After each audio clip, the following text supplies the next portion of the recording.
Muy buenos días a todos. Como era deuda, y me disculpa, vamos a hablar de la clase de signos vitales, a cargo de un servidor, doctor Andrés Sánchez. Recordemos, los signos vitales son manifestaciones que podemos medir en los pacientes o en los individuos.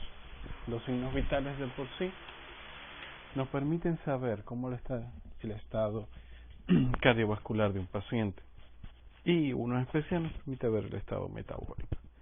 Son las constantes que primero tomamos al momento de evaluar un paciente y al momento de iniciar el examen físico de un paciente. ¿Por qué lo indagamos aquí en fisiología, los signos vitales? Porque los signos vitales son manifestaciones fisiológicas que tiene el cuerpo humano. Entonces, ¿cuáles son los signos vitales que vamos a denotar acá? La tensión arterial, el pulso, la frecuencia cardíaca, la frecuencia respiratoria y la temperatura. También hablaremos un poco de lo que es la oximetría de pulso como un signo vital que ya se ha aunado a lo que es el examen físico y nos permite saber la oxigenación en la sangre. Como primer signo vital tenemos la tensión arterial, que como sabrán es la fuerza que ejerce la sangre sobre los vasos sanguíneos del cuerpo.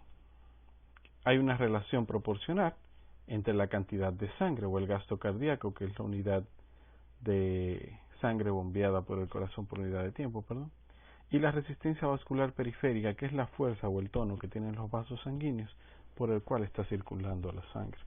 Aquí va a haber una relación inversamente proporcional entre una y la otra.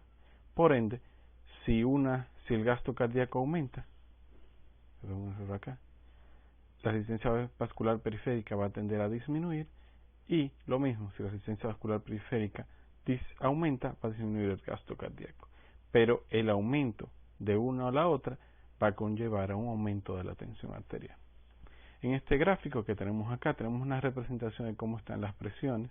Este gráfico es del libro de Linda Constanzo, cuarta edición, y vemos que tenemos una onda oscilante aquí, de color verde, que nos denota los picos, la presión sistólica, y los valles, la presión diastólica que maneja el paciente a nivel de los diferentes vasos del cuerpo, como aorta, vasos de gran calibre, pequeño, y las arteriolas. Si vemos, cuando pasamos de la aorta a los vasos grandes, que tienen una capa muscular más desarrollada y una mayor resistencia vascular periférica, la tensión arterial sistólica tiende a aumentar un poco y la diastólica tiende a bajar con relación a la de aorta. Entonces, ¿a qué se deben estos valles? La sístole, la eyección de la sangre, y la diástole, el periodo de relajación del ventrículo izquierdo y por ende el cierre de la válvula aórtica. A medida que vamos bajando hasta las arteriolas, que son las válvulas, los segmentos vasculares arteriales que se encargan de regular la presión a nivel de los capilares, sabiendo que los capilares son los vasos sanguíneos más abundantes, pero que carecen de capa muscular, solo es un endotelio y su membrana basal, donde ocurre el intercambio de líquidos entre el medio intravascular y el espacio intersticial. En el arteriol es donde vemos que cae más rápido lo que es la tensión arterial media, que es esta línea negra que vemos acá. Se va manteniendo en 100 milímetros de mercurio y va bajando a medida que llegamos a las arteriolas. Como las arteriolas se encargan de regular la presión, ellas se pueden vasodilatar para permitir un mayor flujo a nivel capilar, o por otra parte constriñirse aumentando la resistencia vascular periférica y disminuyendo el flujo a nivel capilar. Y que también podemos ver que la tensión arterial media, que es esto que está acá, en línea negra, va a ir descendiendo hasta llegar a las venas y por último a la aurícula derecha, que es el punto en el cual debe llegar o retornar la sangre para iniciar un nuevo ciclo cardíaco.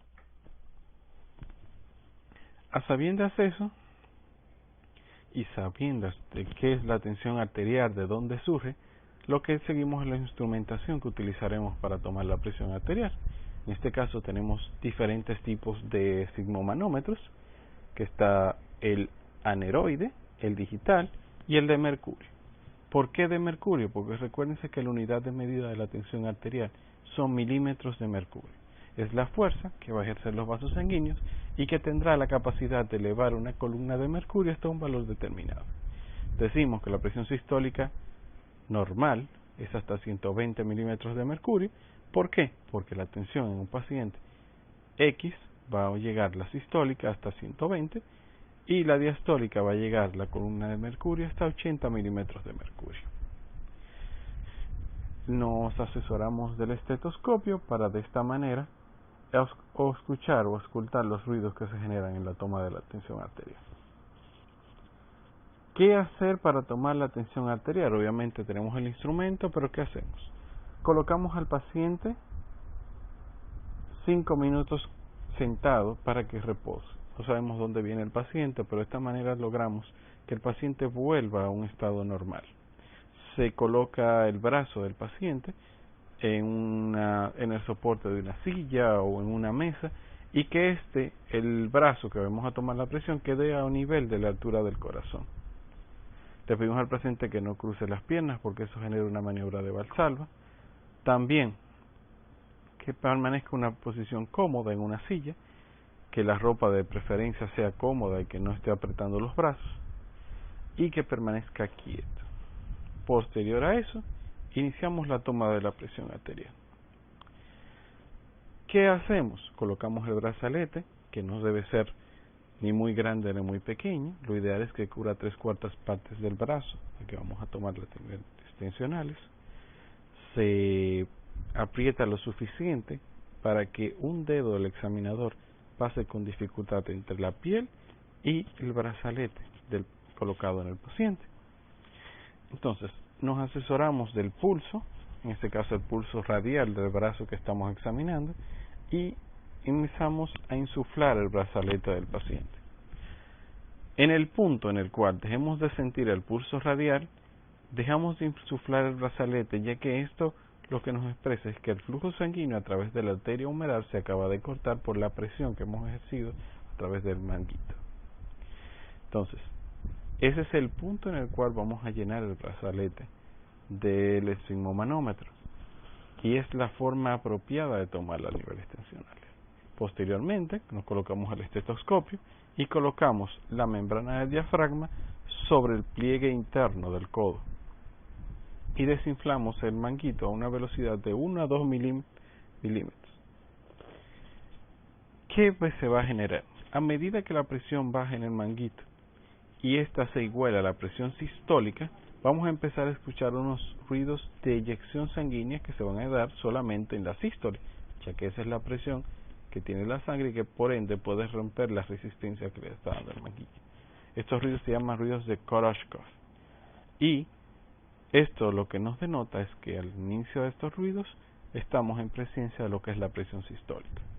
Luego seguimos desinflando el brazalete y cuando estos ruidos cambian de tono o desaparecen, eso será el valor correspondiente a la presión diastólica del paciente. Si vemos, ruidos Korotchkov al inicio y cuando estos cambian de tono, ya esa sería la presión diastólica.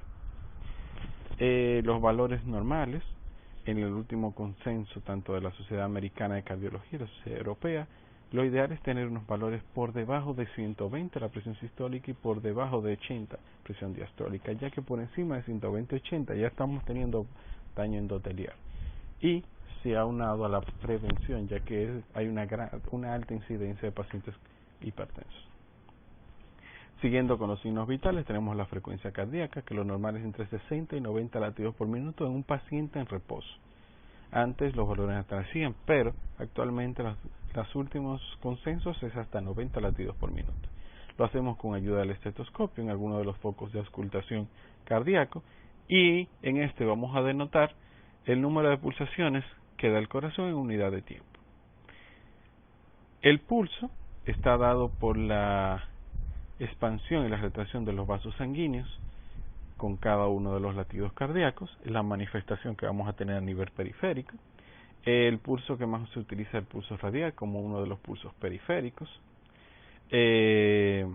También tenemos pulsos centrales porque están tomados en arterias que se encuentran a nivel de la línea media y el tronco, que son las carótidas y las femorales.